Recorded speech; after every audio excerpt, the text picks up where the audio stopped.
Shalom प्रियजन हो, अनुग्रह प्रार्थना सहभागितेच्या आजच्या आपल्या या ऑनलाईन उपासनेमध्ये आपल्या सगळ्यांचं मनपूर्वक स्वागत. आजच्या या उपासनेला सुरुवात करण्यापूर्वी प्रार्थना करूया आणि ही उपासना प्रभूच्या हाती देऊया. प्रार्थना करू. परमदयाळू परमेश्वरा, तुझी उपकार स्तुती करत, तुझं नाव गौरवित, तुला महिमा देत आम्ही तुझ्या सानिध्यामध्ये येत आहोत. नम्र आणि लीन होऊन आम्ही तुझ्या सानिध्यामध्ये येतो. प्रभू, तुझा आशीर्वाद आहे की आम्हाला हा दिवस तू दिलेला आहेस. तुझा आशीर्वाद आहे की आम्हाला अशा रीतीने एकत्र येता येतं. प्रभू, तुझ्या ह्या आशीर्वादाबद्दल आम्ही खरोखरच तुझे ऋणी आहोत. तुझं आमच्यावर अजूनही प्रेम आहे आणि त्या प्रेमाखातर तू आम्हाला दररोज एक नवीन संधी देतोस. प्रभू, आजच्या ह्या संधीचा आम्ही चांगल्या प्रकारे उपयोग करावा. आम्ही मनापासून आत्म्याने खरेपणानं तुझी उपासना करावी, तुला आनंद द्यावा, यासाठी प्रभू आमचं सहाय्य कर. प्रभू, आजच्या या उपासनेमध्ये आमचं मन विचलित करणारे आमचे विचार, आजूबाजूच्या घटना या सर्व दूर ठेव आणि आम्ही एकाग्र मनानं तुझी उपासना करावी म्हणून तू आमचं सहाय्य कर. आजच्या उपासनेमध्ये तू आमची भेट घे, आमच्याशी बोल, आमचं जीवन बदलणारा अनुभव आम्हाला येऊ दे आणि या अनुभवानंतर आम्ही इतरांनाही आशीर्वादाचं कारण बनावं म्हणून तू आमचं सहाय्य कर. आजची सर्व उपासना तुझ्या हातात देत ही प्रार्थना प्रभू येशू ख्रिस्ताच्या नावानं करतो म्हणून तू ऐक. आमेन. चला तर प्रियजन हो, आजची उपासना प्रभूच्या हातात दिल्यानंतर आता त्याची उपकार स्तुती करूया, स्तुतिगीतं गाऊया. आज उत्कर्षा आणि तिचा भाऊ अक्षय हे दोघंजण मिळून प्रभूची स्तुतिगीतं गाण्यामध्ये आपलं पुढारीपण करतायत. प्रियजन हो, मी एक शब्द वापरतो, अवन फ्रेश. आजची ही गाणी अगदी अवन फ्रेश आहेत. ती आज आपण पहिल्यांदाच या उपासनेमध्ये प्रदर्शित करत आहोत. काही दिवसांपूर्वी उत्कर्षाने मला ही 2 गाणी पाठवली आणि त्याबद्दल तिचे मनापासून आभार. या गाण्यांमधून आपल्या सगळ्यांना आशीर्वाद मिळेल ही आशा आहे. प्रियजन हो, आजच्या आपल्या उपासनेमध्ये प्रभुभजन आहे, तेव्हा आपल्या मनाची तयारी असू द्या आणि आता आपण प्रभूची उपकार स्तुती करूया.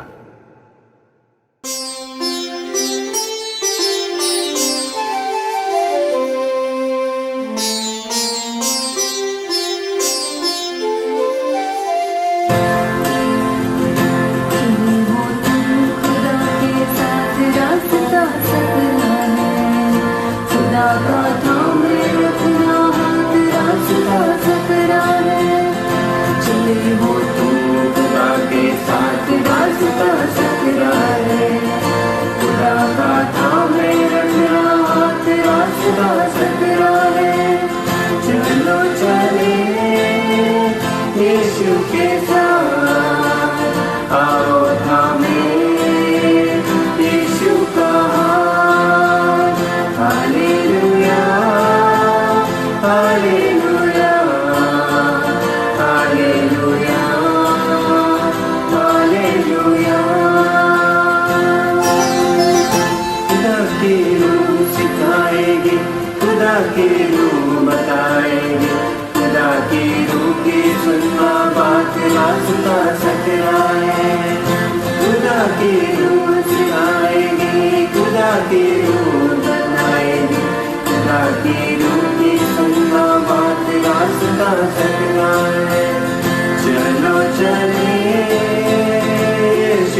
साथ, आओ थामे यीशु का हाथ.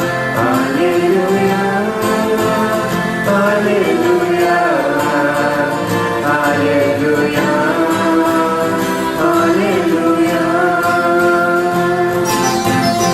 खुदा की बरकत तुम पर हो, खुदा की रहमत तुम हो. दुआए जन्नत की ले लो, रास्ता सकरा है. खुदा की बरकत तुम पर हो, खुदा की रहमत तुम हो. दुआए जन्नत की ले लो, रास्ता सकरा है. चलो चले यीशु के साथ, आओ थामे यीशु का हाथ.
उत्कर्ष आणि अक्षय या सुंदर गाण्यांमध्ये तुम्ही आमचं पुढारीपण केलं. या गाण्यांमध्ये प्रभूचा आशीर्वाद आम्हाला मिळवून दिलात. तुमचे मनपूर्वक आभार. अशीच आणखीन नवीन गीतं पाठवा. चला तर प्रियजनो, आता प्रभूचं वचन वाचूया.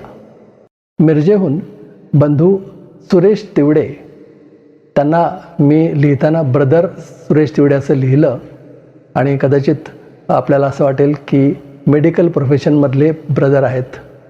नाही प्रियजनो, आपल्या सहभागितेमधले बंधू आहेत आणि म्हणून मी त्यांना तसं ब्रदर सुरेश तिवडे असं लिहिलं. आज प्रभूचं वचन वाचण्यामध्ये ते आपलं पुढारीपण करतायत.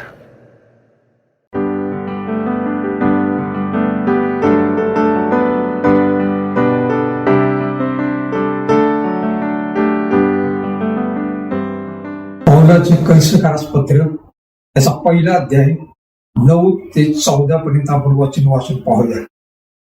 यावरून आम्हीही ते ऐकल्या दिवसापासून तुम्हासाठी खंड पडू न देता प्रार्थना करून मागतो की सर्व आध्यात्मिक ज्ञान व बुद्धी याच्याद्वारे तुम्ही त्याच्या इच्छेसंबंधीच्या पूर्ण ज्ञानाने भरले जावे, अशा हेतूने की तुम्ही सर्व प्रकारचे प्रभूला संतोषण्याकरिता त्याला शोभेल असे वागावे, म्हणजे प्रत्येक प्रकारच्या सत्कार्याचे फळ द्यावे आणि देवाच्या पूर्ण ज्ञानाने तुमची वृद्धी व्हावी. सर्व प्रकारच्या धीर व शक्ती ही तुम्हास आनंदासह प्राप्त व्हावी, म्हणून त्याच्या गौरवाच्या पराक्रमानुसार तुम्ही सर्व प्रकारच्या सामर्थ्याने समर्थ व्हावे आणि ज्याने तुम्हाला प्रकाशातील पवित्र जनाच्या वचनाचे विभागी होण्याजोगे केले त्या पित्याची तुम्ही उपकार स्तुती करावी. त्याने आपल्याला अंधाराच्या सत्तेतून काढून आपल्या प्रिय पुत्राच्या राज्यात आणून ठेवले. त्या पुत्राच्या ठाई खंडी भरून प्राप्त केलेली मुक्ती म्हणजे आपल्या पापांची क्षमा आपल्याला मिळाली आहे. देवाच्या वचनावरती विशेष आशीर्वाद करतो. आमेन.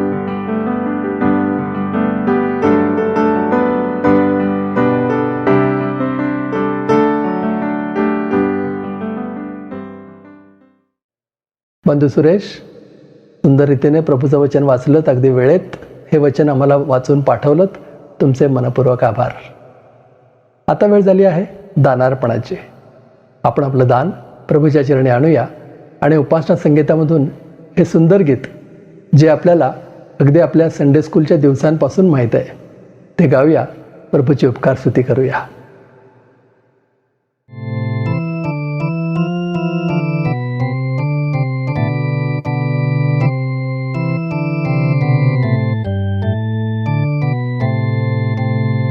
आपण उपासना संगीतामधून 765 क्रमांकाचं गीत गाऊया.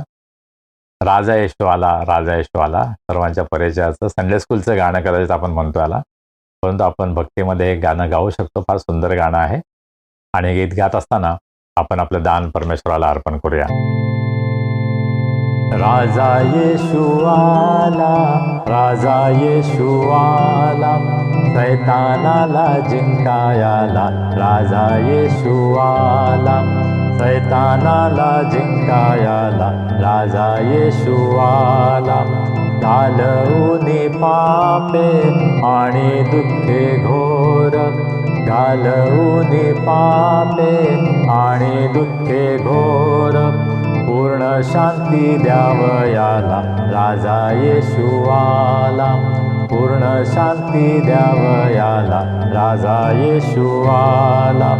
आनंदी आनंद झालो पापमुक्त. आनंदी आनंद झालो पापमुक्त. मला शुद्ध करायाला. राजा येशू आला, मला शुद्ध करायाला. राजा येशू आला.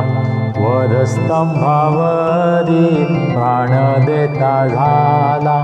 वधस्तंभावरी प्राण देता झाला. जगताचा त्राता झाला. राजा येशू आला. जगताचा त्राता झाला. राजा येशू आला. राजांचा तो राजा, प्रभूंचा तो प्रभू. राजांचा तो राजा, प्रभूंचा तो प्रभू, बोला सारे जय जय बोला, राजा येशू आला. बोला सारे जय जय बोला, राजा येशू आला. बोला येशू महाराज की जय. आपण आपलं दान, आपली अर्पण परमेश्वराला सादर करूया, प्रार्थना करूया. आमचे अत्यंत प्रेमळ परमेश्वरा, आम्ही तुझे मनापासून उपकार मानतो. आजचा सुंदर दिवस तू आम्हाला आमच्या जीवनामध्ये दाखवलास. तुझी स्तुती आराधना करण्यासाठी तू आमचं सहाय्य केलंस. प्रभू, तू आमची काळजी घेतोस, आम्हाला लागणाऱ्या सर्व गोष्टी पुरवतोस, आम्हाला आरोग्य देतोस. तुझे अनेक आशीर्वाद आम्हाला आमच्या जीवनामध्ये तू लाभू दिले आहेत. प्रभू, त्या सर्व आशीर्वादांबद्दल आम्ही मनापासून तुझे उपकार मानतो. मागच्या रविवारी आम्ही मायवार साजरा करू शकलो. प्रभू, आमच्या मातेबद्दल आम्ही तुझे उपकार मानतो. त्या मातेनं आम्हाला वाढवलं, सांभाळलं, आमची काळजी घेतली, आमचं पोषण केलं, देवाचं ज्ञान, देवाचं भय आम्हाला शिकवलं. त्या मातेबद्दल आम्ही पुन्हा एकदा तुझे उपकार मानतो. प्रभू, तुझ्यावरील आमचं प्रेम व्यक्त करण्यासाठी अत्यंत अल्प असं दान आज आम्ही आणलं आहे. प्रभू, या दानाचा तू स्वीकार कर, हे दान आशीर्वादित कर. या दानाचा उपयोग सुवार्ता प्रसारासाठी, अनुग्रह प्रेयर फेलोशिपच्या सर्व सेवेसाठी, प्रत्येकांच्या आध्यात्मिक उन्नतीसाठी या सर्व दानांचा उपयोग तू करून घे, अशी आम्ही तुला विनंती करतो. प्रभू, आम्ही सर्वजण स्वतःला तुझ्या हातामध्ये सोपवतो. तो प्रत्येकांचा ताबा घे, तो आम्हाला चालव. प्रत्येकांचा उपयोग तुझ्या महान गौरवी सेवेमध्ये तू होऊ दे, अशी आम्ही तुला विनंती करतो. तुझ्या वचनाकडे आम्ही वळत असताना आम्ही तुझं सहाय्य मागतो. प्रभू, आम्ही प्रार्थना करतो की तुझ्या पवित्र आत्म्याच्या द्वारे या वचनांचा उलगडा तू आम्हाला कर. तुझी वाणी आम्हाला ऐकण्यासाठी तू आमची मदत कर. आम्ही जसे आहोत तसे स्वतःला तुझ्यासमोर सादर करतो. प्रभू, तो आम्हाला चालव. चालणारा प्रभू येशू ख्रिस्त याच्या नावाने आम्ही प्रार्थना करतो, म्हणून तो ऐक. आमेन. या आठवड्यामध्ये 2 अत्यंत महत्त्वाचे दिवस आहेत. आपल्या अनुग्रह प्रेयर फेलोशिपचे जे एक मुख्य पुढारी, आधारस्तंभ पीटर गायकवाड यांचा विवाहाचा वर्धापन दिन 16 मेला आहे. त्यांच्या वर्धापन दिनानिमित्त पीटर आणि सारा यांना आमच्या मनापासून शुभेच्छा. प्रभूनं त्यांचं वैवाहिक जीवन आशीर्वादित केलं आहे. त्यामध्ये अधिक आणि अधिक प्रभूनं आपली कृपा त्यांना दाखवावी. प्रभूनं अनेकांच्या जीवनासाठी त्यांचा उपयोग करून घ्यावा. त्यांचं वैवाहिक जीवन समृद्ध, आशीर्वादित, शांतीचं, सुखाचं व्हावं, ही आज आमची त्यांच्यासाठी प्रार्थना. आणि मग 18 मेला पीटरचा वाढदिवस आहे. आणि म्हणून वाढदिवसाच्या त्याला खूप खूप शुभेच्छा. Many happy returns of the day Peter. प्रभू तुला खूप खूप आशीर्वाद देव, आणि इथून पुढे सुद्धा तुझ्याकडून त्याची मोठी सेवा घडो. प्रभूच्या गौरवासाठी, सुवार्ता प्रसारासाठी प्रभूनं तुझ्या जीवनाचा उपयोग करावा. तुझी प्रत्येक गरज पूर्ण करावी. तुला उत्तम आरोग्य द्यावं. प्रभूचे अनेक आशीर्वाद तुला तुझ्या जीवनामध्ये, तुझ्या कुटुंबामध्ये अनुभवास यावेत, ही आमची तुझ्यासाठी प्रार्थना आहे. Happy birthday and God bless you Peter. मिळाल्या तुमच्या सगळ्यांच्या शुभेच्छा मिळाल्या. तुम्ही प्रार्थना करता त्याबद्दल खरोखरच तुमचे मनापासून आभार. प्रियजनो, मला सांगू द्या, तुमच्या प्रार्थनांमुळेच आम्ही ही प्रभूची सेवा पुढे चालू ठेवत आहोत. प्रभू आम्हाला सहाय्य करत आहे, हे आपल्या सगळ्यांच्या प्रार्थनांमुळे. आता प्रभूचा संदेश ऐकूया. देवाचे सेवक, आपल्या सगळ्यांचे आवडते रेव्हरंड संजय डेव्हिड गायकवाड प्रभूचा संदेश आपल्यापर्यंत आणतायत. कलसे करास पत्राचा आपण अभ्यास करत आहोत. त्याचा हा 5वा भाग.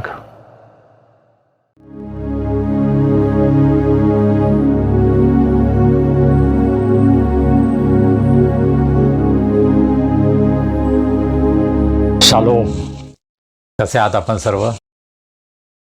अनुग्रह प्रेयर फेलोशिपच्या या ऑनलाईन भक्तीमध्ये आपल्या सर्वांचं मी मनापासून स्वागत करतो. खूप आनंद वाटतो तुम्हाला भेटून. 26 एप्रिलला आम्ही अनुग्रह प्रेयर फेलोशिपचा 5वा वर्धापन दिन साजरा केला आणि त्या ठिकाणी जवळजवळ 70 बंधू भगिनी उपस्थित होते आणि त्या सर्वांच्या भेटीमधून मला खूप उत्तेजन मिळालं. कारण ज्यावेळेस मी बोलतो त्यावेळेस माझ्यासमोर कोणी नसतं, परंतु मला माहीत आहे की हा संदेश अनेकांपर्यंत पोहोचत आहे. आपल्यापैकी अनेक जण हा संदेश ऐकत आहात, माझ्याबरोबर वचनाचा अभ्यास करत आहात. परमेश्वराच्या स्तुती आराधनेमध्ये आपण सर्व एकत्र येत आहोत, ऑनलाईनच्या माध्यमातून एकत्र येत आहोत आणि त्याबद्दल मला अतिशय आनंद वाटतो. जरी मी एकटा या ठिकाणी संदेश देत असताना बोलत आहे, तरी मी काही हवेत बोलत नाही. परंतु आपण सर्व ऐकत आहात आणि आपल्यापैकी अनेक जण प्रतिसाद देता, फीडबॅक देता.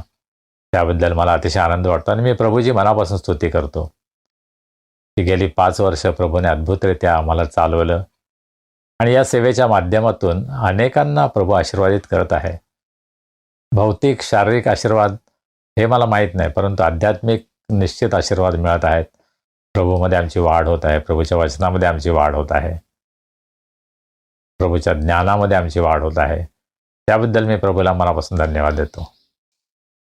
मागच्या रविवारी मायवार मदर्स डे सेलिब्रेट केला, साजरा केला आणि अनेक बहिणींनी, अनेक मातांनी या विशेष भक्तीमध्ये सहभाग दिला. त्याबद्दल मी प्रभूला धन्यवाद देतो आणि आपल्या सर्वांचे मनापासून आभार मानतो.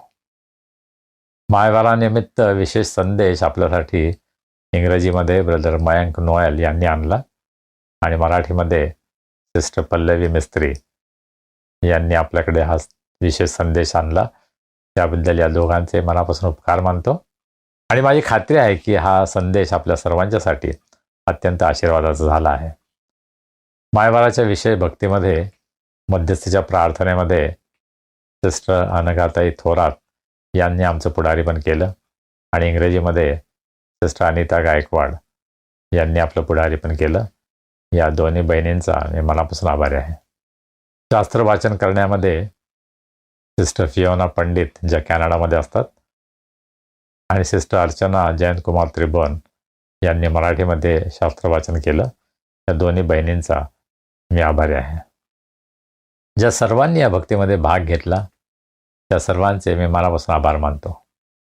खरं म्हणजे माझी अशी इच्छा होती की सर्व भक्ती महिलांनी चालवावी, मातांनी चालवावी, परंतु त्याची योजना आम्ही करू शकलो नाही, त्यामुळे आम्हाला ते करता आलं नाही. परंतु पुढच्या वर्षी आपण प्रयत्न करू. प्रभूने जर आपल्याला आशीर्वाद दिला असेल, उत्तेजन दिलं असेल, तर जरूर आम्हाला कळवा. त्यामुळे आम्हाला सुद्धा आणि इतरांना उत्तेजन मिळेल. आपल्या या ऑनलाईन भक्तीमध्ये अनेकांनी सहभागी व्हावं अशी आमची नेहमीच इच्छा असते आणि त्यासाठी आपल्या सर्वांना मी आमंत्रित करतो. आपण जर शास्त्र वाचन करू इच्छिता, प्रार्थना करू इच्छिता, साक्ष देऊ इच्छिता किंवा इतर कोणत्याही माध्यमातून जर या भक्तीमध्ये आपल्याला सहभागी व्हायचं असेल, तर जरूर आपण आम्हाला कळवा आणि तुम्हाला सहभागी करून घ्यायला आम्हाला निश्चितच आनंद वाटेल. मायवाराच्या भक्तीमध्ये डॉक्टर अनुपमा उजगरे यांनी आपली कविता स्वतः वाचून पाठवली. त्याबद्दल आम्ही त्यांचे मनापासून आभारी आहोत. डॉक्टर अनुपमा ताई ह्या अत्यंत सुप्रसिद्ध कवयित्री आहेत आणि या माध्यमातून आम्हाला सुद्धा त्याचा लाभ झाला.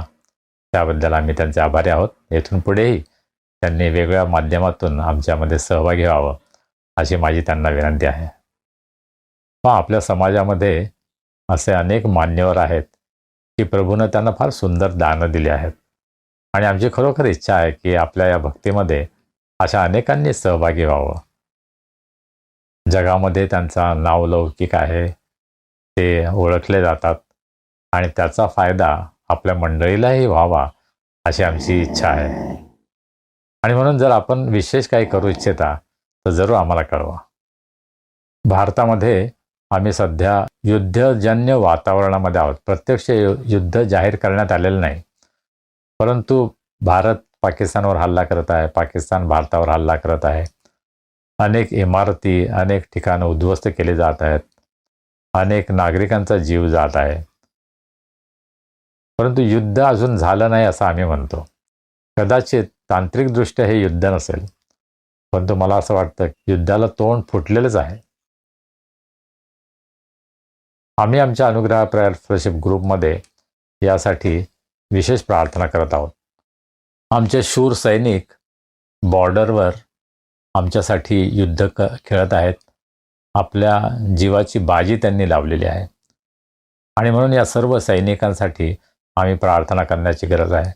त्याचबरोबर अनेक निरपराध नागरिक यामध्ये मारले जात आहेत. TV चॅनलवर ज्या काही बातम्या येत आहेत त्यामधून आम्हाला हे समजते की एक दिवस 15 नागरिक आमच्या बॉर्डरवर मारले गेले. त्यानंतर आज मी ऐकत होतो त्यावेळेस 5 नागरिक मारले गेले, त्यामध्ये एक महिला आहे. पहा, हे सर्व निरपराध लोक आहेत, त्यांचा काही दोष नाही.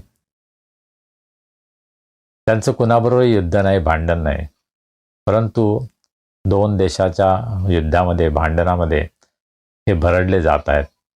आणि अशा सर्व निरपराध नागरिकांसाठी आपण प्रार्थना करूया की देवाने त्यांचं संरक्षण करावं. आणि हे केवळ भारतामध्येच होतं असं नाही, हे पॅलेस्टाईन, इस्रायल, युक्रेन, रशिया, ज्या ज्या ठिकाणी युद्ध चालू आहे त्या सर्व ठिकाणी राज्यकर्ते युद्ध करतात, परंतु त्याची किंमत सर्वसामान्य नागरिकांना द्यावी लागते. अनेक तरुण सैनिक या युद्धामध्ये एकतर कायमचे जखमी होतात, अपंगत्व येतं, काही आपला जीव गमावतात आणि त्या कुटुंबामध्ये किती भयंकर दुःख असेल, नाही का? राज्यकर्ते युद्ध जाहीर करतात, त्यासंबंधीचे निर्णय घेतात, परंतु प्रत्यक्ष युद्धभूमीवर जो सैनिक लढतो त्याचं आणि त्याच्या कुटुंबाचं काय होतं हा विचार पुष्कळदा आम्ही करत नाही. आणि माझ्या मनामध्ये हा विचार असतो, मुंबईमधील 25 वर्षाचा तरुण जो खरं म्हणजे सैनिकसुद्धा नव्हता, तो अग्निवीर होता आणि तो या भारत पाकिस्तानच्या संघर्षामध्ये सीमारेषेवर मारला गेला. आणि म्हणून आपण प्रार्थना करण्याची गरज आहे की हे युद्ध थांबवावं. कोणतेही युद्ध हे कधी लाभदायक नसतं. होय, कदाचित एखादा देश जिंकतो, परंतु त्याची भयंकर किंमत या देशाला सुद्धा भरून द्यावी लागते. अनेक शूर तरुण सैनिक धारातीर्थी पडतात. जे युद्धाचा निर्णय घेतात ते कदाचित AC रूममध्ये बसून अतिशय सुरक्षित आणि सुखात असतात, परंतु युद्धभूमीवर लढणारा जो सैनिक असतो तो आपला जीव धोक्यात घालत असतो. आणि म्हणून असे सर्व युद्ध थांबावेत यासाठी आम्ही प्रार्थना करण्याची गरज आहे. 26 एप्रिलला बायबल सेंटर या ठिकाणी 5वा वर्धापन दिन जो साजरा झाला, जी उपवासाची प्रार्थना झाली, तर संपूर्ण कार्यक्रमाचा व्हिडिओ तयार करण्यात आलेला आहे आणि विशेषरीत्यानं पीटरनं त्यावर फार श्रम घेतले, त्याचं एडिटिंग केलं आणि त्या एडिटेड हा व्हिडिओ यूट्यूबवर उपलब्ध आहे.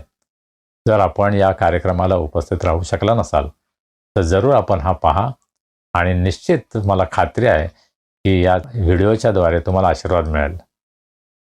जे सर्व गीतं गाण्यात आली, उपवासाची गीतं, ज्या साक्षी सांगण्यात आल्या, देवाचं वचन जे गाजवण्यात आलं रेव्हरंड डॉक्टर प्रमोद काळसेकर यांच्याद्वारे, हे सर्व अत्यंत आशीर्वादित असं होतं आणि फार चांगला फीडबॅक आम्हाला मिळालेला आहे. फार चांगल्या प्रतिक्रिया अनेकांकडून आम्हाला मिळालेल्या आहेत की किती सुंदर हा कार्यक्रम झाला. अनेकांनी घरात बसून या कार्यक्रमाचा आनंद घेतला आणि त्यांनाही आशीर्वाद मिळाला, अशी साक्ष आपल्यापैकी अनेकांनी दिली. त्याबद्दल आम्ही प्रभूला धन्यवाद देतो. ही उपवासाची प्रार्थना घेण्यासाठी आम्हाला जवळजवळ 40,000 रुपये खर्च आला आणि प्रभूने अद्भुतरित्या आपल्या सर्वांच्या माध्यमातून हा पैसा पुरवला. आणि म्हणून आपल्या सर्वांनी ज्यांनी यासाठी विशेष दान पाठवलं त्या सर्वांचे मी मनापासून आभार मानतो. मागच्या रविवारी मातृदिनानिमित्त, मायवारानिमित्त आपण विशेष संदेश ऐकला. पुन्हा एकदा कलस्सेकरास पत्राच्या अभ्यासाकडे आपण वळूया. कलस्सेकरास पत्राचा पहिला अध्याय आणि 10व्या वचनावर आपण थांबलो होतो आणि 11 वचनापासून पुढे आज आपण अभ्यास करणार आहोत. 11 वचन पाऊल असं म्हणतो, सर्व प्रकारचा धीर व सहनशक्ती ही तुम्हास आनंदासह प्राप्त व्हावी, म्हणून त्याच्या गौरवाच्या पराक्रमानुसार तुम्ही सर्व प्रकारच्या सामर्थ्याने समर्थ व्हावे.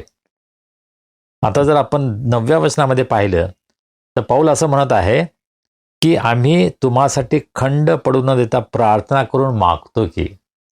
प्रार्थनेमध्ये तो देवाला काय मागत आहे त्याविषयी पाऊल या ठिकाणी लिहित आहे आणि त्या प्रार्थनेमध्ये तो देवाजवळ असं मागतो की जे पत्र वाचणारे आहेत, जे विश्वासणारे आहेत, जे ऐकणार आहेत, त्यांनी 11 वचनाचा दुसरा भाग सर्व प्रकारच्या सामर्थ्याने समर्थ व्हावे.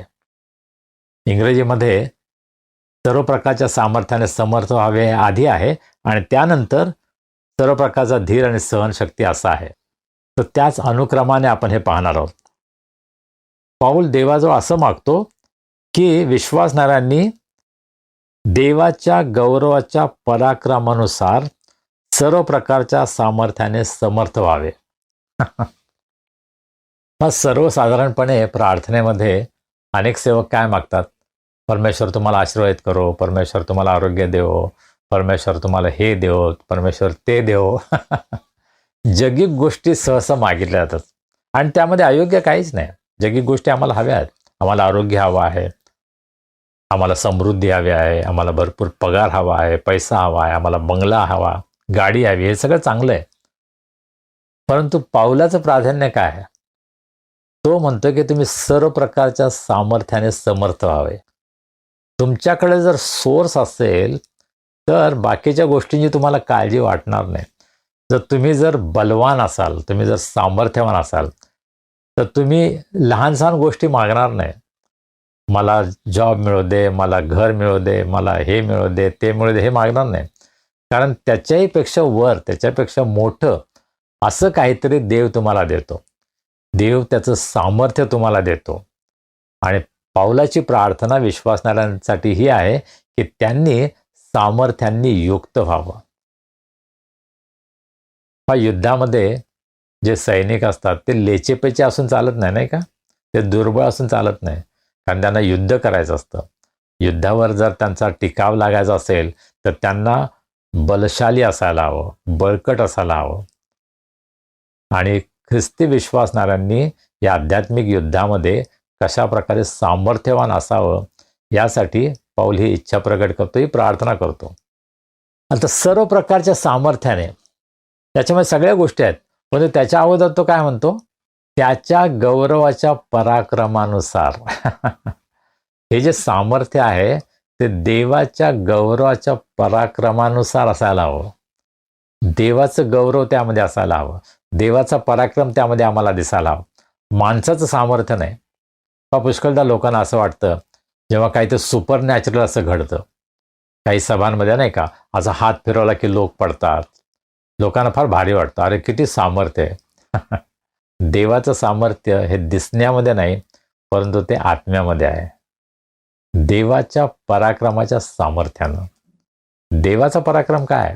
प्रभू येशू ख्रिस्ताने कधी हात फिरवला आणि लोक पडले असं मी वाचलं नाही. प्रभू येशू ख्रिस्त शब्द बोलला आणि गोष्टी घडल्या. आम्हाला सुद्धा देवाचं सामर्थ्य केवळ काही विशिष्ट कृती करून दाखवायचं नाही, पण आमच्या संपूर्ण जीवनामध्ये ते सामर्थ्य कार्यरत आहे का हे लोकांना दिसायला पाहिजे. प्रभू येशू ख्रिस्ताचं जीवनच असं होतं की ते जीवन पाहून लोक प्रभावित होत होते. आणि आज अशा प्रकारच्या सेवकांची आम्हाला गरज आहे, अशा प्रकारच्या विश्वासणाऱ्यांची आम्हाला गरज आहे की जे देवाच्या सामर्थ्याच्या पराक्रमाने भरलेले आहेत. जगामध्ये आपण अनेक गोष्टी मागतो. काही जणांना याचा अभिमान असतो किंवा गर्व असतो कधी कधी की मला अन्य भाषेत बोलता येतं.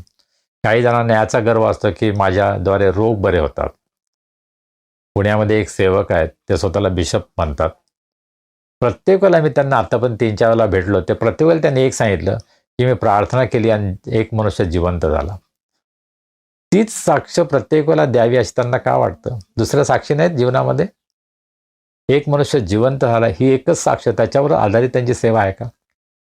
लोकांची जीवनं बदलून जातात. जे पापामध्ये मृत आहेत ते जिवंत होतात, ही मोठी साक्ष आहे.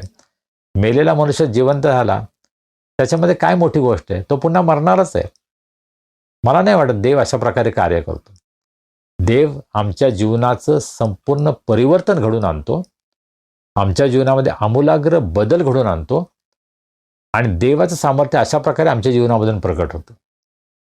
मी प्रार्थना केल्यावर रोग बरे होतात, मी प्रार्थना केल्यावर हे होतं ते होतं, अशी बढाई मारण्यामध्ये देवाचं सामर्थ्य असं मला वाटत नाही. आणि अनेक सेवक पुष्कळदा या गोष्टींमध्ये अडकून पडलेले आहेत. मला माझ्या जीवनामध्ये असे अनेक अनुभव आहेत की मी प्रार्थना केली, प्रभूने माझी प्रार्थना ऐकली आणि लोकांच्या जीवनामध्ये कार्य झालं. परंतु त्याची बढाई मी मारणार नाही. मी बढाई याची मारेन की प्रभू कार्य करतो, वेगवेगळ्या माध्यमातून कार्य करतो. आम्ही तर फक्त साधन आहोत. आम्ही तर मर्त्य मानव आहोत.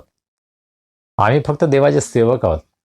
आम्ही स्वतःचं महत्त्व वाढवण्याचा प्रयत्न करायला नको. देवाच्या गौरवाच्या पराक्रमानुसार देवाचं गौरव कशामध्ये आहे?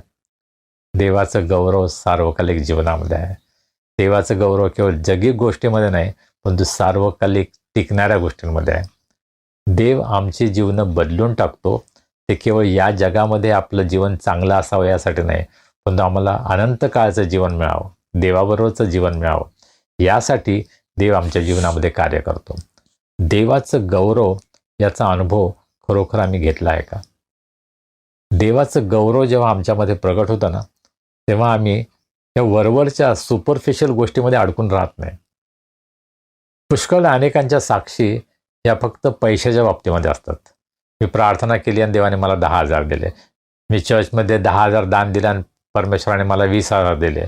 जणू काय देवाबरोबर आम्ही एक प्रकारचं डील करत आहोत, बार्गेनिंग करत आहोत, व्यवहार करत आहोत. देवाच्या गौरवाचं सामर्थ्य ज्यावेळेस त्या परिवर्तनाच्या डोंगरावर, माउंट ऑफ ट्रान्सफिगरेशन, त्या ठिकाणी पेत्रानं येशूला मोशे आणि एलिया यांच्याबरोबर बोलताना पाहिलं, त्यावेळेस त्याचं जे तेज आहे ते देवाचं गौरव आहे हे त्याच्या लक्षात आलं. खरं म्हणजे जगाच्या दृष्टीनं प्रभू येशू ख्रिस्त अत्यंत दुर्बळ होता. त्याची अवस्था जी करण्यात आली होती, ज्यावेळेस त्याला वधस्तंभावर खेळण्यात आलं होतं, त्यावेळेस कोणी दया करावी अशी त्याची अवस्था झाली होती.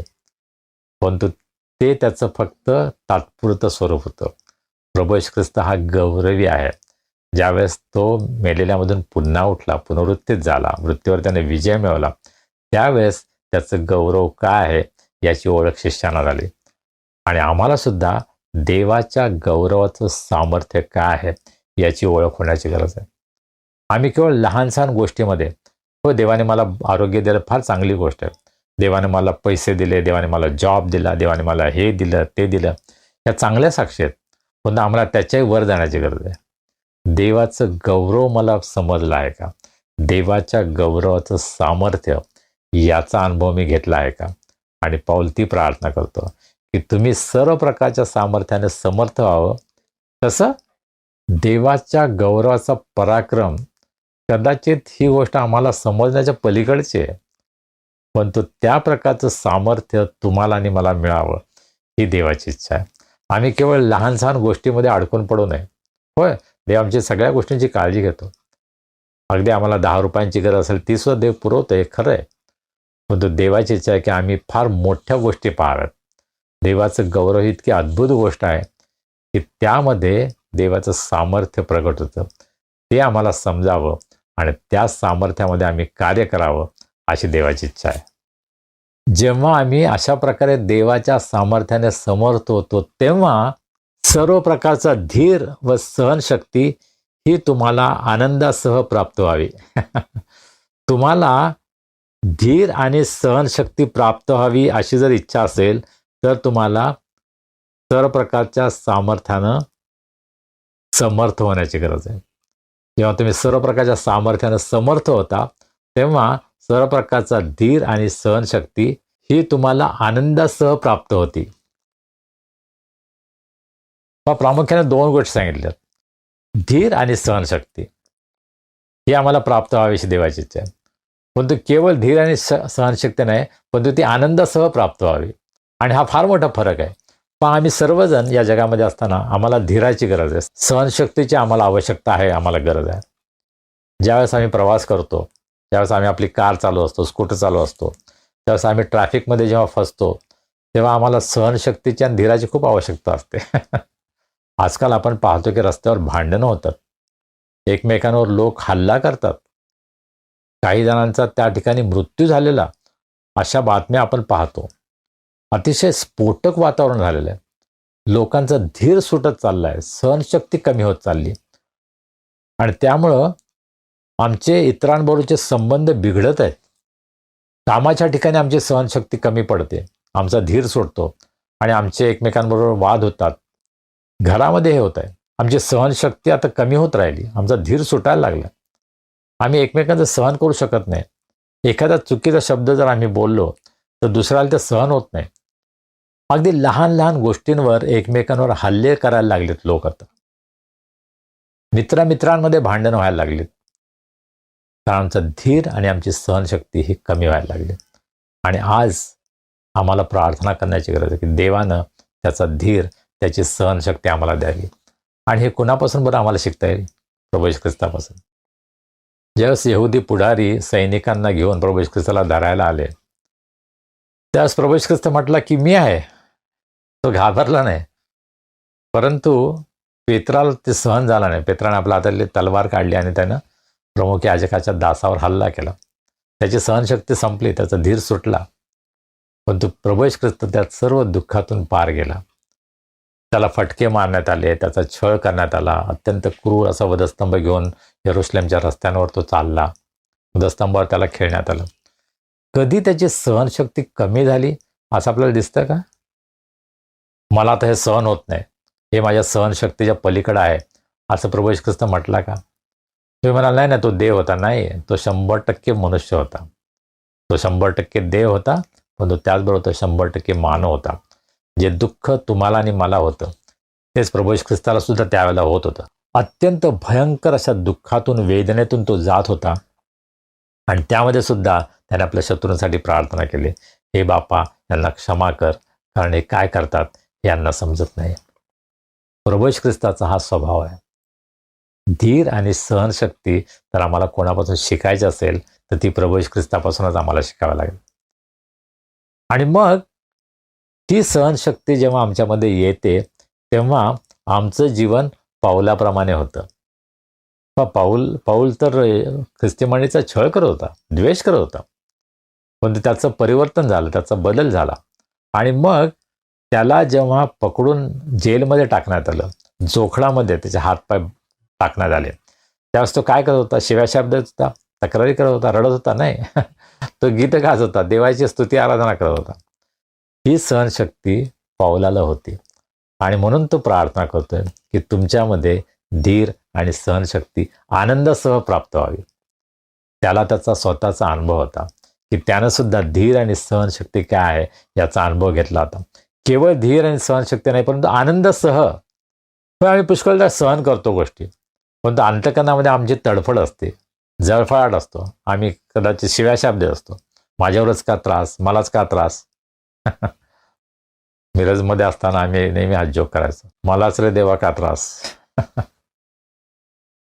आम्हाला असं वाटतं मलाच फक्त त्रास होतो, बाकी सगळे सुखात आहेत. फक्त मलाच, माझ्या जीवनामध्ये संकट आहेत, माझ्या जीवनामध्ये मला त्रास आहे, असा आमचा गैरसमज असतो.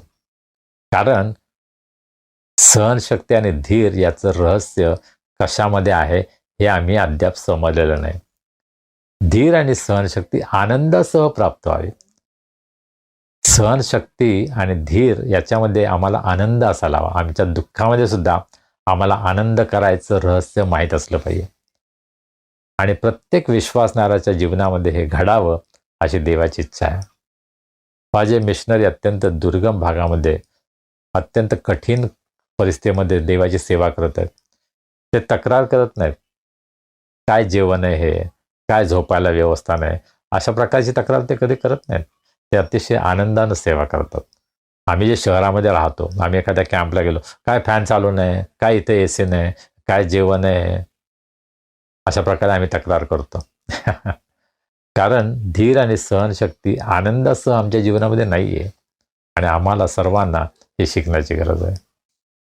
पाऊल कदाचित आज तुमच्यासाठी आणि माझ्यासाठी प्रार्थना करत आहे की त्यांना धीर आणि सहनशक्ती ही आनंदासह प्राप्त होऊ दे, अशी प्रार्थना तो तुमच्यासाठी आणि माझ्यासाठी आज प्रभू येशू ख्रिस्ताकडे करत असेल. आणि मग 12 वचन, आणि ज्याने तुम्हाला प्रकाशातील पवित्र जनांच्या वतनाचे विभागी होण्याजोगे केले, त्या पित्याची तुम्ही उपकारस्तुती करावी. आपल्या प्रार्थनेमध्ये पाऊल पुढे असं मागतो की तुम्ही पित्याची उपकारस्तुती करावी. कशी? ज्यानं तुम्हाला प्रकाशातील पवित्र जनांच्या वतनाचे विभागी होण्याजागे केले, त्या पित्याची.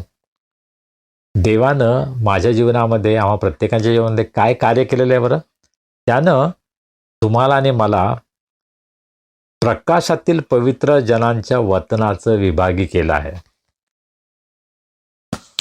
खरं म्हणजे हा फार मोठा विचार आहे. प्रकाशातील पवित्र जनांच्या वतनाचे विभागी. एक एक गोष्ट आपण समजून घ्या. आम्ही प्रकाशातील पवित्र जन आहोत. केवळ पवित्र जन नाही, परंतु प्रकाशातले पवित्र जन आहोत. अंधकारापासून मुक्त केलेले, प्रभू येशू ख्रिस्ताच्या प्रकाशामध्ये आणलेले, सैतानाच्या अंधकारातून आम्हाला सोडवलेले असे आम्ही लोक आहोत. आणि आम्ही पवित्र आहोत. पवित्र म्हणजे काय? आम्ही फार चांगलं जीवन जगतो असं नाही. पवित्र म्हणजे आम्ही देवासाठी वेगळे केलेलो आहोत. आमचं जीवन येशू ख्रिस्तासाठी वेगळं केलेलं आहे का, ही साक्ष माझ्या जीवनातून, तुमच्या जीवनातून लोकांना मिळते का, हा प्रश्न आहे. देवानं हे केलेलं आहे. देवानं प्रकाशातील पवित्र जनांच्या वतनाचं आम्हाला विभागी केलेलं आहे. जे वतन आहे ते आम्हाला मिळालेलं आहे. हे जे वतन आहे ना, हे देवाच्या कृपेमुळे आम्हाला मिळालं आहे. पहा, एखाद्या कुटुंबामध्ये जी मुलं असतात त्यांना काही गोष्टी वतनानं मिळतात. तसं आमच्या आईवडिलांकडून आम्हाला आमची शेती मिळाली, जे वतनानं आम्हाला मिळाली. त्यांनी त्यासाठी श्रम केले नव्हते, परंतु त्यांना जी मिळाली होती ते त्यांनी आमच्याकडे पास ऑन केली. आमच्याकडे जे आहे ते आम्ही आमच्या मुलांकडे पास ऑन करणार, नाही का. आपण जे वतनाचं जे आहे ते आपण स्वतःकडचं दुसऱ्याकडे देत असतो, जे आम्हाला वडिलोपार्जित मिळालेलं वतन भाग आहे. आणि विश्वासणाऱ्यांना पवित्र जनांचं वतन मिळालेलं आहे. म्हणजे देवाच्या मंडळीमध्ये देवाच्या लोकांचं वतन आम्हाला मिळालेलं आहे. हे शारीरिक नाही आहे, हे भौतिक नाही आहे, हे आध्यात्मिक आहे. आणि ते आम्ही ओळखून घ्यायला पाहिजे की आम्हाला कोणतं वतन मिळालेलं आहे. आम्ही पुष्कळदा जगातील गोष्टींमध्येच गुरफटून जातो. आणि बरेच सेवक त्या अशा प्रकारे लोकांना कदाचित आकर्षित करतात, कारण लोकांना ते आवडतं ऐकायला ना, की मला हे मिळेल, मला ते मिळेल, चला हा सेवक मला हे देईल, ते देईल. आम्हाला देव पवित्र जनांच्या वतनाचं विभागी करतो. ही फार मोठी गोष्ट आहे. पवित्र जन हे देवाचे लोक आहेत. देवाचा वतन भाग त्यांना मिळालेला आहे. आध्यात्मिक वतन भाग त्यांना मिळालेला आहे. अनेक कुटुंबामध्ये वडिलोपार्जित अशा अनेक गोष्टी मुलांना मिळतात. कधी कधी भरपूर संपत्ती मिळते, कधी कधी मोठी मालमत्ता मिळते, शेती, घरं, कधी एखाद्याला बिझनेस मिळतो, वेगवेगळ्या गोष्टी मिळू शकतात. परंतु ख्रिस्तियन आता आम्हाला काय मिळालं? आम्हाला पवित्र जनांचं वतन मिळालं आहे. आम्हाला दैवी वतन मिळालं आहे, जे स्वर्गीय असं आहे. या जगातील नष्ट होणारं नाही, पण सार्वकालिक टिकणारं. त्या वतनाचे आम्ही विभागी झालो आहोत. आणि हे रहस्य आम्ही समजून घेतलं आहे का, की येशू ख्रिस्तामध्ये मला काय मिळालं आहे? येशू ख्रिस्तामध्ये मला पापांची क्षमा मिळाली. येशू ख्रिस्तामध्ये मला सार्वकालिक जीवन मिळालं. येशू ख्रिस्तामध्ये मला दत्तकपणाचा आत्मा मिळाला. येशू ख्रिस्तामुळं मी देवाचं मूल झालो आहे. सर्व आध्यात्मिक आशीर्वाद मला प्राप्त झाले आहेत, असं देवाचं वचन मला सांगतं. इफिस 1:3 मध्ये पाऊल म्हणतो की त्याने सर्व आध्यात्मिक आशीर्वाद देऊन तुम्हाला तृप्त केलं. देवाने सर्व आध्यात्मिक आशीर्वाद आम्हाला दिलेले आहेत. आम्ही ते ओळखले आहेत का? पुष्कळदा आम्ही आंधळे झालो आहोत. आम्ही इतके अज्ञानी आहोत. आम्ही अज्ञानामध्येच राहतो, आम्ही अंधकारामध्येच राहतो. आणि देवानं जे आध्यात्मिक आशीर्वाद आमच्यासाठी दिलेले आहेत, मोकळे केले आहेत, सोडलेले आहेत, ओतलेले आहेत आमच्या जीवनामध्ये, ते अद्याप आम्हाला समजलेलं नाही. आम्ही जगी गोष्टीमध्येच गुरफटून गेलो आहोत. जगामध्ये हे मिळावं, ते मिळावं, याच्याच मागे आम्ही लागलो आहोत. आणि अनेक सेवक कदाचित त्या प्रकारे आम्हाला मार्गदर्शन करतात की तुम्हाला हे मिळालं पाहिजे, तुम्हाला ते मिळालं पाहिजे, देव तुम्हाला हा आशीर्वाद देईल, देव तुम्हाला तो आशीर्वाद देईल. आणि असे सेवक बहुतेक जुन्या काळातील उदाहरणं वापरतात. मग ते अब्राहम असेल, मोशे असेल, योसेफ असेल, दावीद असेल, असे अनेक उदाहरणं ते वापरतात. आम्ही नव्या करायचे लोक आहोत, आम्ही नव्या करायची प्रजा आहोत. आम्हाला जे आशीर्वाद आहेत ते आध्यात्मिक आहेत. ते आम्ही मिळवले आहेत का? ते आम्ही समजून घेतले आहेत का? आमचं वतन काय आहे हे आम्हाला समजलं आहे का? हा प्रश्न आहे. पौल असं म्हणतो, ज्यानं म्हणजे देवानं तुम्हाला प्रकाशातील पवित्र जनांच्या वतनाचे विभागी होण्याजोगे केले, त्या पित्याची तुम्ही उपकास्ती करावी. आमच्या जीवनामध्ये आम्ही पित्याची उपकास्ती करावी, कारण आम्ही वतनदार झालो आहोत. तुम्हाला एखादा मोठा बंगला वतनाने मिळाला तर तुम्ही किती खुश व्हाल ना. अरे वा, माझ्या आईवडिलांनी माझ्यासाठी एवढं मोठं सोडलं. देवानं आपल्यासाठी फार मोठ्या गोष्टी ठेवलेल्या आहेत.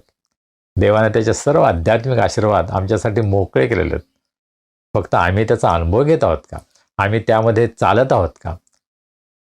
त्या वतनामध्ये आपण राहत आहोत का? त्याचा उपभोग आपण घेत आहोत का?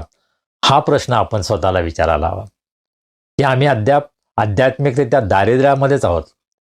ज्यावेळेस आम्ही मंडळांची अवस्था पाहतो त्यावेळेस मंडळीमध्ये प्रचंड आध्यात्मिक दारिद्र्य आहे हे आम्हाला दिसतं. वचनाचं दारिद्र्य आहे, आध्यात्मिक जीवनाचं दारिद्र्य आहे. आम्ही बऱ्याच गोष्टी करतो, बऱ्याच ॲक्टिव्हिटीज करतो, बरेच इव्हेंट्स करतो, बरेच कार्यक्रम करतो, परंतु आध्यात्मिकता आम्ही हरवून बसलो आहोत. त्यामध्ये कोणत्याही प्रकारचं आध्यात्मिक जीवन नाही आहे, आध्यात्मिक वाढ नाही आहे, देवाचं गौरव होणाऱ्या कोणत्या गोष्टी नाही आहेत. आणि मला वाटत नाही देव त्यामध्ये संतुष्ट होतो. देव त्यामध्ये संतुष्ट होतं ज्यावेळेस आम्ही त्याच्या आध्यात्मिक वतनाचा अनुभव घेतो. त्या आध्यात्मिक अनुभवामध्ये जेव्हा आम्ही वाढतो, आमची वृद्धी होते, आम्ही फलदायी होतो, आध्यात्मिक फळ देणारे आम्ही जेव्हा होतो त्यामध्ये देवाचं गौरव आहे, त्यामध्ये देवाला संतोष आहे. आज आपण स्वतःचं जीवन तपासून पाहूया. माझ्या जीवनामध्ये मी आध्यात्मिक फळ देत आहे का? मी देवाच्या आध्यात्मिक वतनाचा विभागी झालो आहे, वतनदार झालो आहे, याची मला खात्री आहे का? माझ्या जीवनातून इतरांना ते दिसत आहे का की याच्या जीवनामध्ये किती आध्यात्मिक आशीर्वाद आहे, याच्या जीवनामध्ये आध्यात्मिक खोली काय आहे हे लोकांना आज दिसतं का? माझ्या बोलण्यातून, माझ्या चालण्यातून, माझ्या वागण्यातून, माझ्या स्वभावातून देवाची आध्यात्मिक खोली माझ्या जीवनामधून मी इतरांना प्रगट करत आहे का? आज आपण स्वतःचं परीक्षण करूया. देवाच्या वचनाच्या प्रकाशात जे आज देवानं आम्हाला दाखवलं आहे त्या प्रकाशामध्ये माझं जीवन काय आहे, मी कुठे आहे याची तपासणी आपण करूया. आपण पश्चाताप करूया, देवाला मागूया की देवा तुझ्या आध्यात्मिक आशीर्वादांनी मला भर, तुझ्या आध्यात्मिक सामर्थ्याने मला भर, तुझा आनंद माझ्या जीवनामध्ये मला अनुभवास येऊ दे जो इतरांना सुद्धा दिसेल. देव आपल्या सर्वांना आशीर्वाद करो. आमेन. प्रार्थना करूया. सर्व समर्थ जिवंत प्रभुदेवा, आम्ही तुझे मनापासून उपकार मानतो. आज तुझ्या पायाजवळ बसून तुझी स्तुती आराधना करण्यासाठी, तुझ्या वचनावर मनन करण्यासाठी तू आज आमचं सहाय्य केलंस. तुझ्या पवित्र आत्म्याच्याद्वारे तुझ्या वचनाचा उलगडा तू आम्हाला केला आहेस हा आमचा विश्वास आहे.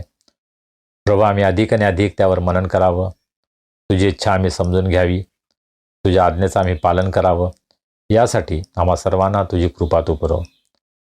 आज आमच्यामध्ये कोणी दुःखी आहेत, निराश आहेत, संकटात आहेत, त्रासात आहेत, प्रभू आम्ही त्यांना तुझ्या दयासनासमोर उंच करतो. आज तू त्यांची भेट घे, त्यांना आरोग्य दे, तुझी शांती, तुझा आनंद त्यांच्या जीवनामध्ये त्यांना अनुभवास येऊ दे. आज आम्ही विशेष रीतीने भारत पाकिस्तानमध्ये जे युद्ध चालू आहे त्यासाठी तुझ्याजवळ प्रार्थना करतो. प्रभू, हे युद्ध थांबवू दे. जे आमचे सैनिक युद्धभूमीवर आहेत त्यांचं संरक्षण कर, त्यांची काळजी घे. त्याचप्रकारे जे निरपराध नागरिक दोन्ही बाजूने आहेत प्रभू द्या, ज्यांचा जीव यामध्ये जात आहे, ज्यांना अत्यंत दुःख यामध्ये सहन करावं लागत आहे, प्रभू अशा सर्व निरपराध नागरिकांसाठी आम्ही तुला विनंती करतो, त्यांचा तू बचाव कर, त्यांना सुरक्षित ठेव. हे युद्ध थांबावं, शांती प्रस्थापित व्हावी, यासाठी आमच्या राज्यकर्त्यांना विशेष तू सहाय्य कर, मार्गदर्शन कर. आमच्यामध्ये ज्यांचे वाढदिवस आहेत, विवाहाचे वर्धापन दिन आहेत, त्यांच्याबद्दल आम्ही तुला धन्यवाद देतो, तुझी स्तुती करतो. प्रभू आम्ही प्रार्थना करतोय त्यांची प्रत्येक गरज पूर्ण कर, त्यांचं जीवन इतरांसाठी आशीर्वादाचं कारण होऊ दे. या येणाऱ्या आठवड्यामध्ये तू आमच्या बरोबर राहा, आमचं संरक्षण कर, आमची काळजी घे. तुझ्या मार्गात चालण्यास, तुझी साक्ष देण्यास प्रभू आम्हा प्रत्येकांचा उपयोग तू करून घे. मान, महिमा, गौरव आम्ही तुला देतो आणि प्रार्थना तारणारा प्रभू येशू ख्रिस्त याच्या नावाने आम्ही करतो म्हणतोय. आमेन. प्रियजनो, आता वेळ झाली आहे प्रभुभोजनाची. मनाच्या तयारीने आपण या प्रभुभोजनामध्ये भाग घेऊया.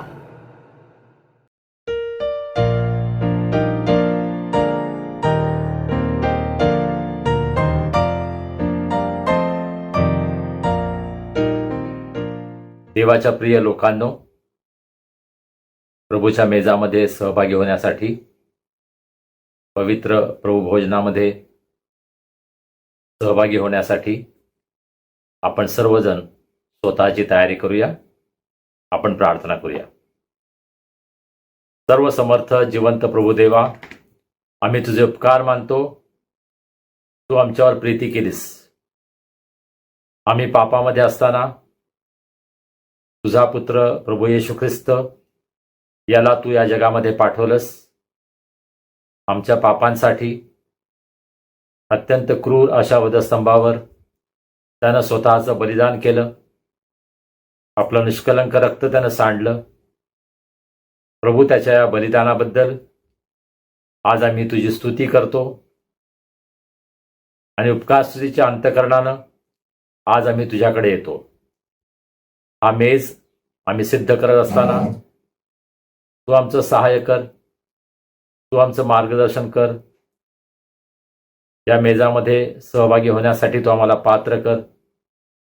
तुझ्या पवित्र आत्म्याच्या द्वारे तू आम्हाला शुद्ध कर आणि हा संपूर्ण विधी प्रभू तू आशीर्वादित कर, अशा मी प्रार्थना करतो. चालणारा प्रभू येशू ख्रिस्त याच्या नावाने आम्ही प्रार्थना करतो. आमेन. आपण प्रार्थना करूया आणि आपणही या प्रार्थनेमध्ये माझ्याबरोबर सहभागी होऊ शकता. हे सर्व समर्थ देवा, तुला आमची अंतःकरणे पूर्णपणे ठाऊक आहेत. आमच्या मनातील आशा, आकांक्षा आणि विचार तू पूर्णपणे ओळखतोस. आमची कोणतीही बाब तुझ्यापासून लपलेली नाही. आम्ही तुझ्यावर मनोभावे प्रेम करावे आणि तुझ्या पवित्र नामाचा महिमा यथार्थ वर्णन करावा, म्हणून पवित्र आत्म्याच्या प्रेरणेने तू आमची मने शुद्ध कर. आमचा प्रभू येशू ख्रिस्त याच्याद्वारे. आमेन. प्रियजन हो, आपल्या एकुलत्या एका पुत्राला जगात पाठवून देवानं मानव मात्रावर असलेल्या त्याच्या अद्वितीय प्रीतीचे प्रमाण दिले आहे.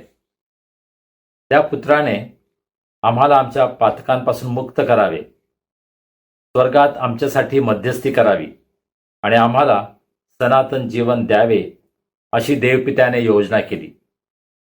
तेव्हा देवाच्या अनुग्रहाने त्याच्या आज्ञांचे पालन करण्याचा, सर्वांशी प्रेमभावाने आणि शांतीने राहण्याचा आपण निश्चय करूया. देवावर विश्वास ठेवून पश्चातापी अंतःकरणाने आपण आपली पातके पदरी घेऊया. आपण सर्व मिळून पापकबुलीची प्रार्थना करूया. माझ्याबरोबर आपण ही प्रार्थना करा. हे सर्व समर्थ देवा, आमच्या स्वर्गीय देवबापा, आम्ही वाईट कृत्य करून, वाईट शब्द बोलून, वाईट विचार मनात बाळगून पाप केले आहे. आम्ही तुझे तसेच इतरांचेही अपराधी आहोत. कधी अजाणतेपणी, कधी हेतुपुरस्सर, तर कधी मोहाचा प्रतिकार करू न शकल्यामुळे आम्ही पाप केले आहे आणि तुला अनेक वेळा दुखावले आहे. करू नये ते आम्ही केले आणि करावे ते आम्ही केले नाही. याबद्दल आम्हाला खरोखर वाईट वाटते. आम्ही मनापासून पश्चाताप करतो आणि तुझ्याकडे क्षमेची याचना करतो. तुझा पुत्र येशू ख्रिस्त यानं आमच्यासाठी बलिदान केलं, म्हणून तू आम्हाला क्षमा कर. तू आम्हाला नवं जीवन दे. आम्ही तुझी सेवा करावी व तुझ्या नामाचे गौरव करावे, असे तू कृपेने कर. आमेन. जे एकमेकांना त्यांच्या अपराधांबद्दल क्षमा करतात आणि स्वतःच्या पातकांबद्दल मनापासून पश्चाताप करतात, त्यांना क्षमादान देणारा देव आमच्यावर दया करो. आमच्या पापांची क्षमा करून आम्हाला त्यांच्यापासून मुक्त करो. योग्य ते करण्यासाठी तो आम्हाला समर्थ करो आणि सार्वकालिक जीवन आम्हाला देव. आमचा प्रभू येशू ख्रिस्त याच्याद्वारे. आमेन. देवाची उपकारस्तुती असो. प्रभूचं वचन आपण ऐकूया. करिंथकरास पहिले पत्र 11वा अध्याय आणि 23 वचनापासून पुढे. कारण जे मला प्रभूपासून मिळाले तेच मी तुम्हाला सांगितले आहे, की ज्या रात्री प्रभू येशूला धरून देण्यात आले, त्या रात्री त्याने भाकर घेतली, आभार मानून ती मोडली आणि म्हटले, हे माझे शरीर आहे. हे तुमच्यासाठी आहे. माझ्या स्मरणार्थ हे करा.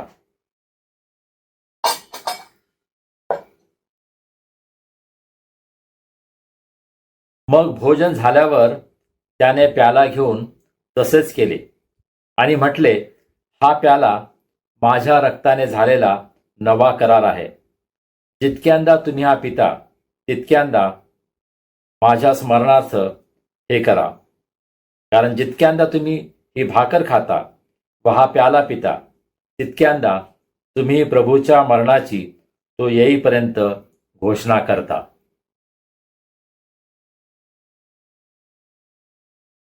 म्हणून हे स्वर्गीय देवबापा, त्याच्या स्मरणार्थ ही भाकर आणि हा द्राक्षरस आम्ही समर्पित करीत आहोत. क्रूसावर त्याने केलेला एकमेव परिपूर्ण यज्ञ, मृतातून त्याचे झालेले पुनरुत्थान आणि त्याचे स्वर्गारोहण याबद्दल आम्ही घोषणा करतो. तसेच त्याच्या गौरवशाली पुनरागमनाची आम्ही आतुरतेने प्रतीक्षा करतो. आमेन. प्रार्थना करूया. हे दयाळू प्रभो, तू सिद्ध केलेले भोजन घेण्यासाठी आम्ही येत आहोत. ते आमच्या धार्मिकतेमुळे नव्हे, तर तुझ्या अपार करुणेवर विश्वास ठेवून तुझ्या ताटाबाहेर सांडलेले अन्नकण देखील वेचण्याची आमची पात्रता नाही. तथापि सदा सर्वदा दया करणे हा तुझा स्वभाव धर्मच आहे. तेव्हा हे करुणाकर प्रभो, तुझ्या पुत्राच्या येशू ख्रिस्ताच्या देहाचे व रक्ताचे सेवन केल्यामुळे आमचा पापी देह निर्मळ आणि आमचा आत्मा शुद्ध होऊ दे. त्याने आम्हामध्ये आणि आम्ही त्याच्यामध्ये राहावे असे तू कृपेने कर. आमेन. देवाच्या प्रिय लोकांनो, जे तुम्ही प्रभू येशू ख्रिस्तावर आपला तारणारा आणि प्रभू म्हणून विश्वास ठेवता, ज्यांनी प्रभू येशू ख्रिस्ताच्या नावामध्ये बाप्तिस्मा घेतला आहे, श्रद्धापूर्वक या प्रभू भोजनात सहभागी व्हा. आपल्या प्रभू येशू ख्रिस्तानं तुमच्याकरता अर्पण केलेल्या देहाचे व रक्ताचे सेवन करा. तो तुमच्यासाठी मरण पावला याची जाणीव ठेवा आणि विश्वासाने आणि उपकार स्मरण करीत त्याला आपल्या अंतःकरणात सामावून घ्या. ख्रिस्ताचं शरीर तुमच्यासाठी मोडण्यात आलं, त्याच्या स्मरणार्थ आपण घेऊया. आपण सर्व एकाच वेळी याचं सेवन करूया.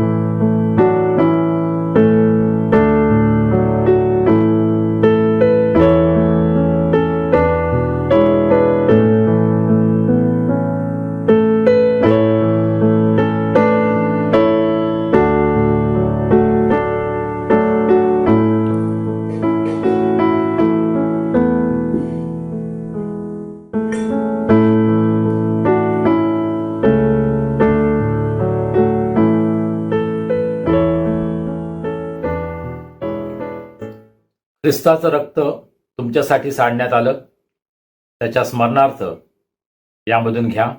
आपण सर्व एकाच वेळेस या प्याल्यातून सेवन करूया.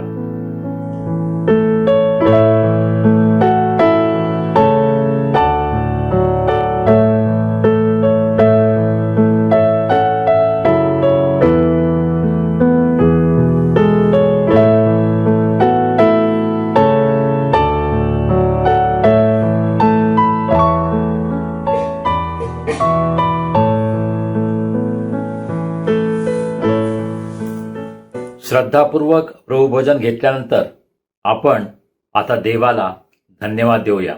प्रार्थना करूया. हे सर्व समर्थ देवा, तू आम्हाला तुझा पुत्र येशू ख्रिस्त याच्या शरीराचे व रक्ताचे आध्यात्मिक अन्न भरवलेस, म्हणून आम्ही तुला धन्यवाद देतो. तुला मान्य असा जिवंत यज्ञ होण्यासाठी आम्ही त्याच्याद्वारे आमचं जीवन तुला समर्पित करतो. आमच्या आचरणाने व कार्याने तुझा आदर व सन्मान व्हावा, तुझा गौरव केला जावा, म्हणून तुझ्या आत्म्याचं सामर्थ्य देऊन तुझं कार्य करण्यासाठी तू आम्हाला पाठव. आमेन. प्रभूनं शिकवलेली प्रार्थना करूया. हे आमच्या स्वर्गातील बापा, तुझे नाम पवित्र मानले जाओ, तुझे राज्य येवो, जसे स्वर्गात तसे पृथ्वीवरही तुझ्या इच्छेप्रमाणे हो. आमची रोजची भाकर आज आम्हास दे. जशी आम्ही आपल्या अपराधांची क्षमा करतो, तशी तू आम्हाला आमच्या अपराधांची क्षमा कर. आणि आम्हास परीक्षेत आणू नकोस, तर आम्हास वाईटापासून सोडीव. कारण की राज्य, सामर्थ्य आणि गौरव ही सर्व काळ तुझीच आहेत. आमेन. प्रभूचा आशीर्वाद घेऊया.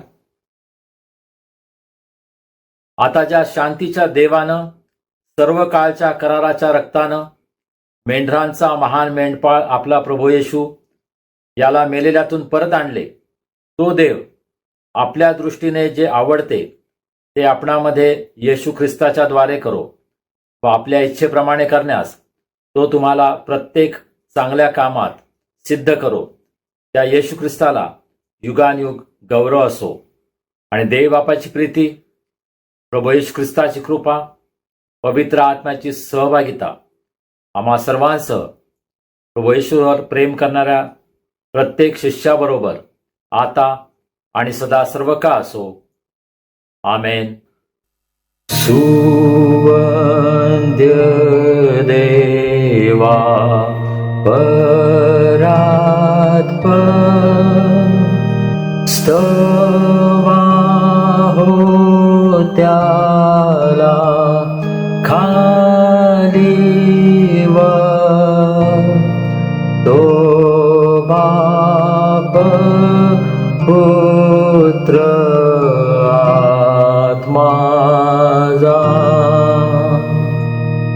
त्रैक्याला द्या अनंत मान. आमेन.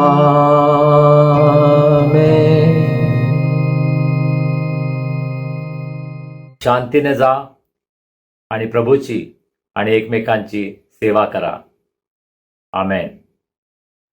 प्रियजन हो, आजची उपासना तुम्हा सर्वांना आशीर्वादाची ठरली आहे हा विश्वास आहे. आणि हा आशीर्वाद आपण आपल्यापर्यंत ठेवणार नाही हे मला माहीत आहे. तुम्ही उपासनेची लिंक तुमच्या मित्रमंडळी, नातेवाईकांना पाठवता, याबद्दल तुमचे आभार. आता भेटूया पुढील रविवारी. तोपर्यंत शालोम.